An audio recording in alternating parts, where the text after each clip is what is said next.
এই দেখুন কি করতেছে। আসসালামু আলাইকুম, নতুন একটা ব্লগে সবাইকে স্বাগতম এবং সামনে যেহেতু ঈদ, সবাইকে ঈদ মোবারক। তো আজকে যাচ্ছি আমাদের মতলব উত্তরে বেরিবাদ হয়ে একটি বাজারে। আজ যেখানে কিছু কেনাকাটা করব, সেই বাজারটি হচ্ছে আমাদের মতলব উত্তরের নতুন বাজার। তো বিশেষ করে আমি সবসময় বাজারে কেনাকাটা করে থাকি এবং এই মতলব উত্তরে আজকে আমি আমাদের বেরিবাদ হয়ে গাড়ি করে যাব এবং আমাদের মতলব উত্তরের যে বেরিবাদ সেটি আপনাদের কাছে শেয়ার করব যে কতটা সুন্দর, কতটা দৃশ্যমান। আমাদের মতলব উত্তরের সবচেয়ে দৃশ্যমান একটি জিনিস হচ্ছে, সেটা হচ্ছে পাম্প হাউস। এই পাম্প হাউস বা সুইচ গেট যেটাই বলি না কেন, এই পাম্প হাউস বা সুইচ গেটের কাজ হচ্ছে যে বাহিরের নদী থেকে পানি বিভিন্ন জমিতে দেওয়ার, এবং যখন আবার বর্ষায় বিভিন্ন জমি তলিয়ে যায় তখন আবার বেরিবাদের ভিতরের থেকে পানি বাইরে এই পাম্প হাউসের মাধ্যমে নিয়ে আসা হয়। সিএনজি করে যখন যাচ্ছিলাম, সিএনজির সামনে আমি বসেছিলাম, আর বসে দেখুন আমার এমন একটা অবস্থা হয়েছে যে সিএনজি ড্রাইভার এতটাই মোটা, পানি ওনার জন্য আমি বসতে পারতেছিলাম। যাক, তারপরে কোনো মতো শুধু চেপে চুপে বসে তারপরে গেলাম। আর যেতে যেতে আসলে সবচেয়ে বেশি খেয়াল করলাম যে আজকে যেহেতু ঈদের একদমই আগের দিন, আর প্রচুর গরু কেনাবেচা দেখলাম যে মানুষ প্রচুর গরু নিয়ে আসতেছে হাট থেকে, যেহেতু কুরবানি সামনে, একদিন পরেই কুরবানি।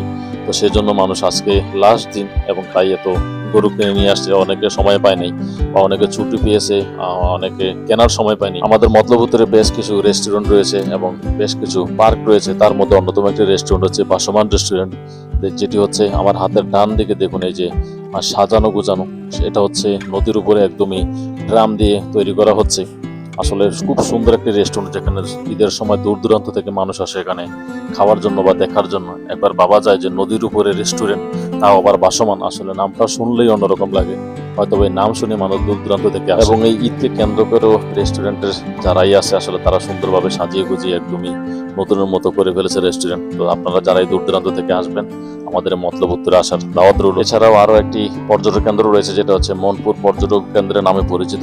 সেটাও অনেক খুব পরিচিত এবং দূর দূরান্ত থেকে মানুষ আসে, এবং সেটাও বেশ কয়েকদিন বন্ধ থাকার পরে গত কয়েক মাস ধরে আবার পুনরায় চালু করা হয়েছে। এবং সেই রেস্টুরেন্টটি ছাড়াও আরো একটি রেস্টুরেন্ট রয়েছে, যে রয়েছে জলবিলাস নামে পরিচিত, যেটা আমাদের মতলব উত্তরে 60 নল লঞ্চ ঘাটে অবস্থিত। আসলে বর্তমান খুব ভাইরাল একটি রেস্টুরেন্ট হচ্ছে জলবিলাস। শুধু মতলবের মানুষ নয়, দূর দূরান্ত থেকে, এমনকি ঢাকা বা দূর দূরান্ত থেকে অনেক মানুষ আসে। আর এই যে দেখুন কত বড় একটা গরু কিনে নিয়ে যাচ্ছে। ওনারা আমাদের গ্রামেরই লোক। তো জিজ্ঞাসা করেছিলাম যে গরুটার দাম কত, ওনারা বলেছিল যে 1,10,000 টাকার মতো। তবে গত বছরের থেকে এই বছর একটু গরুর দাম কম মনে হচ্ছে, কারণ দেখুন কত বড় গরু, শুধু 1,10,000 টাকা। তবে আপনার এলাকায় গরুর দাম কেমন সেটা জানি না, কমেন্টে বলে যাবেন। এই যে দেখুন উনি কি করতেছে। উনি দেখতে পাচ্ছে যে আমাদের সিনজিটা আসতেছে, তারপরে দেখুন আসলে যদি আমাদের সিনজির ড্রাইভারটা পাকাপোক্ত না হতো, আসলে অনেক বড় একটা দুর্ঘটনা ঘটে যেতে পারতো।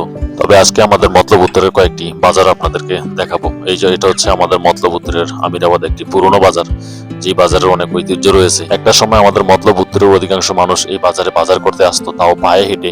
বর্তমানের মতো এত গাড়ি ছিল না, এবং তখনকার বাজারগুলো এত জাঁকজমক ছিল না। এখনকার দোকানে যে সাজসজ্জা, ওই রকম আগে এত সাজসজ্জা ছিল না। এই যে সামনে একটি গরু দেখতে পাচ্ছেন, সাদা কালার। তো এই গরুটার মালিক যিনি বা যিনি কিনেছেন, তাকে জিজ্ঞাসা করছিলাম যে এটার দাম কত। উনি বলেছে 1,40,000 টাকা। তো এই দামে মোটামুটি ঠিক আছে। তো চলতে চলতে অবশেষে চলে আসলাম সেই নতুন বাজারে। এটা হচ্ছে নতুন বাজার। ইদানিং কিছু দোকানপাট ভেঙে আবার নতুন করে করা হচ্ছে, তাই বাজারটাকে এরকম এলোমেলো বা অগোছালো মনে হচ্ছে। তো বাজারের ভিতরের ভিডিওগুলো আপনাদের দেখাইতে পারিনি, মানে এত বৃষ্টি হচ্ছিল এবং লোদ কাদা, সেজন্য আসলে আমি ভিডিও করতে পারিনি। আর এটা হচ্ছে আমাদের গ্রাম।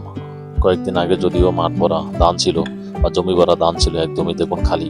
তো আজকে ওই রাস্তা দিয়ে না গিয়ে আমি ভাবলাম যে এখানে শর্টকাটে বাড়িতে যেতে হবে। তো সেজন্য আমি ক্ষেতের ডেঙ্গা করে চলে যাচ্ছি আমাদের বাড়ি। তো দেখতে পাচ্ছেন যে গতকালের বৃষ্টি বা কিছুক্ষণের আগে বৃষ্টিতে দেখুন পানি জমে আছে, এবং দৃশ্যটা দেখতে অনেকটা সুন্দর লাগতেছে। আর আমার হাতে দেখুন এই যে সব কেনাকাটা। আসলে এই কেনাকাটা করার জন্যই আমি গিয়েছিলাম, যেহেতু আমাদের বাড়িতে ছোট ছোট বাচ্চা আছে, আমার বাগ্নি আছে, আমার ছেলে আছে, মেয়ে আছে। আসলে ঈদটা বড়দের জন্য না, ঈদটা হচ্ছে ছোটদের জন্য।